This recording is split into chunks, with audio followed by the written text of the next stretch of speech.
o meu sobrenome indica, né, Bayer, Bayer é a maneira correta de falar, eu tenho uma ascendência germânica. O meu avô era austríaco, né, e migrou para o Brasil na década de 1920, na década de 1920. E então a minha ascendência é austríaca, pois a época que meu avô nasceu, a região era da Áustria. Hoje, né, atualmente, ela faz parte da República Tcheca. Então a minha ascendência é austríaca. E a relação que eu tenho, né, a relação que eu guardo com a minha herança cultural é mínima.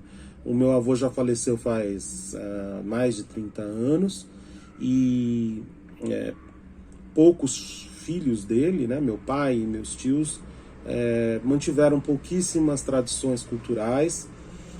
Mesmo a língua nós não aprendemos, né, nem os meus tios, nem meu pai, nem eu, nem minhas irmãs. E mesmo culinária, esse tipo de tradição que as famílias mantêm, a gente tem muito pouco, né? O que dá para se dizer que minha família guardou é que ela tem buscado os documentos do meu avô para conseguir cidadania europeia. Então, de toda a tradição cultural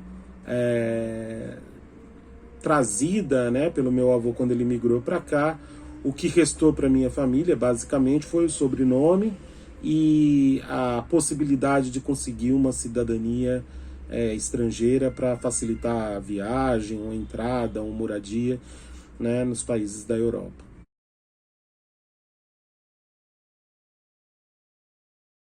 Atualmente, como eu disse, eu sou professor e pesquisador de história. Minha família tem origens humildes, né? Porque meu avô, quando imigrou para cá, ele veio fugido de guerra, né? Então, a União Soviética, à época, estava invadindo aquela região onde hoje é a República Tcheca. E os moradores de origem alemã que viviam na região abandonaram suas casas e passaram a imigrar para qualquer lugar que os aceitassem. O meu avô acabou vindo para o Brasil sem recurso nenhum, praticamente a roupa do corpo. E quando chegou aqui, apesar de ele ter uma formação na área de elétrica, né, ele foi trabalhar na agricultura, trabalhou por algum tempo como, de certa forma, escravo branco, se assim se pode dizer, porque ele foi escravizado por dívida, né?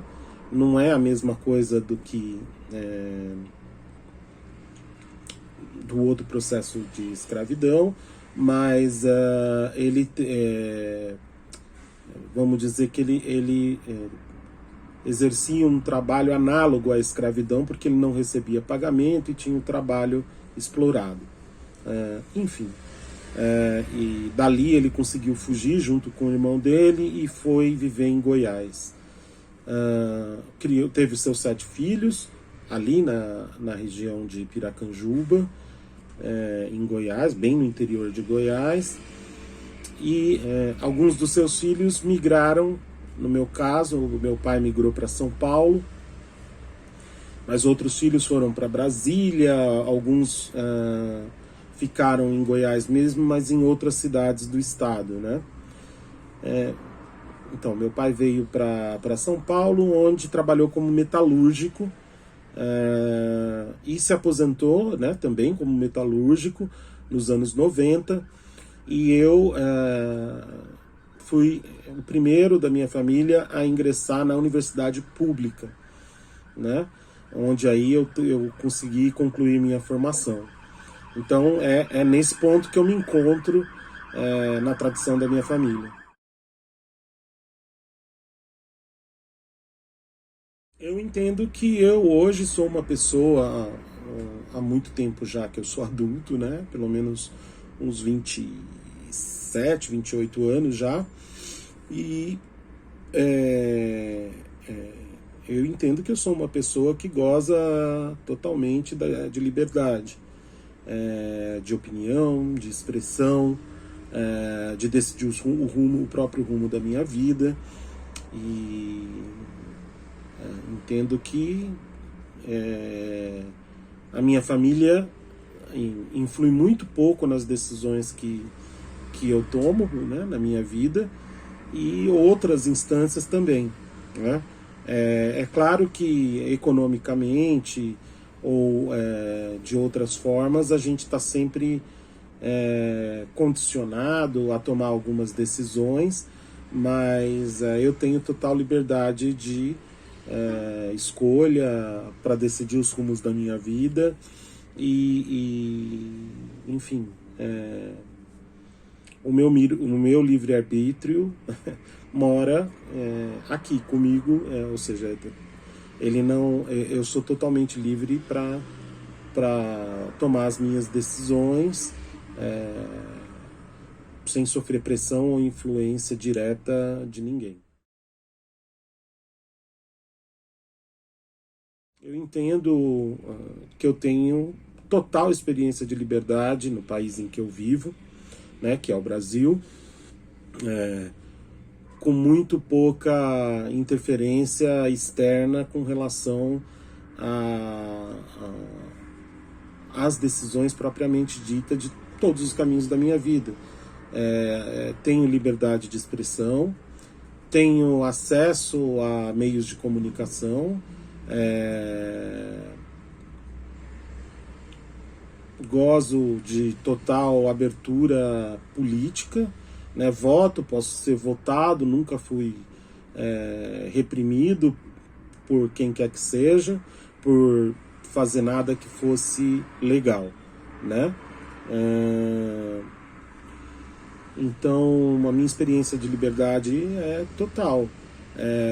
Novamente, reforço que há condicionamentos, né, nessa liberdade,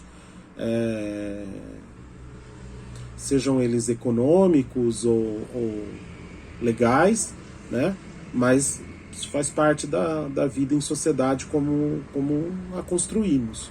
Então, assim, eu gozo de total liberdade, seja ela de expressão ou de consciência até, né? No Brasil, por exemplo, eu me declaro ateu. E eu não tenho nenhum tipo de constrangimento, pelo menos não diretamente. Eu sei que há reprovações mesmo dentro da minha família, essa minha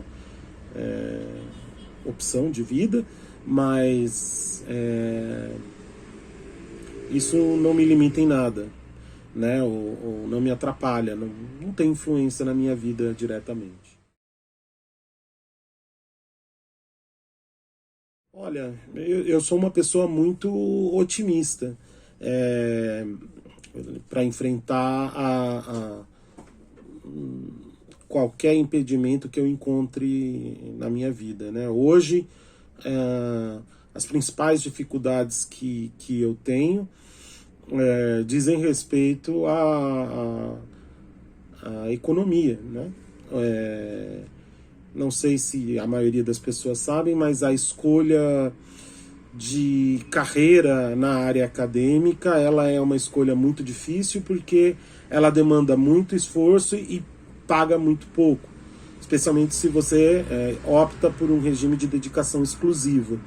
Então, para seguir a carreira de historiador, eu tive que abandonar uma primeira carreira que eu escolhi, né? Eu tinha feito uma primeira formação na área de informática, de ciência da computação, já trabalhava na área, numa empresa multinacional, mas não estava feliz com a minha carreira e decidi me dedicar exclusivamente à profissão de história, né? A pesquisa na área de história, a profissão de historiador, de professor de história. E isso requer que você abra mão de grandes salários para começar a trabalhar com pagamentos muito pequenos, né, no começo, até você poder prestar algum concurso e se colocar na área, né? O que demora no mínimo de 4 a 5 anos, e depois, né, para você obter uma especialização, uma pós-graduação, mais pelo menos 6 anos, né, que é o meu caso, né? Então, nesse período todo, eu gastei 15 anos para chegar onde eu estou agora, né, como doutor em História Econômica. E mesmo assim, durante todo esse período, eu vivi de bolsas de estudo, né, que é muito bom que a gente as tenha, mas a política de custeio da pesquisa e da universidade pública, né, do mundo acadêmico, ainda ela é muito insuficiente para as necessidades de subsistência, né? Quando somos de origem mais alta, né, mais rica, eu acho que esses problemas são reduzidos, mas no meu caso, como eu disse, como venho de uma origem humilde, né, sou da periferia de São Paulo, filho de um metalúrgico com uma dona de casa, então dependemos do dinheiro da bolsa para subsistência em primeiro lugar e não para fazer pesquisa. Então isso acaba sendo muito difícil. Então a principal dificuldade que eu encontro hoje, os impedimentos e dificuldades que eu tive na decisão da minha vida e da minha carreira, foram de origem sobretudo econômica. Essa pergunta é difícil, né? Porque não existe uma fórmula e cada um traça o seu caminho. Não existe um caminho, uma receita que funcione para todos, né? O que funcionou para mim certamente não vai funcionar para outras pessoas. Eu tenho certeza que na mesma situação em que eu me encontrava na minha primeira carreira, pouca gente teria desistido para seguir uma carreira naquilo que sonhou, passando por um período de muitas dificuldades financeiras, por um período muito longo, né? Então, não existe um caminho. Eu acho que o nosso melhor caminho é fazer aquilo que gosta, fazer aquilo que te deixa feliz, dentro, obviamente, né, da lei e da ordem. A nossa liberdade, ela tem limites, né? Sim, diferentemente do que muita gente pensa ou tende a pensar, nós podemos agir dentro de um espaço legal que nos permite viver em sociedade.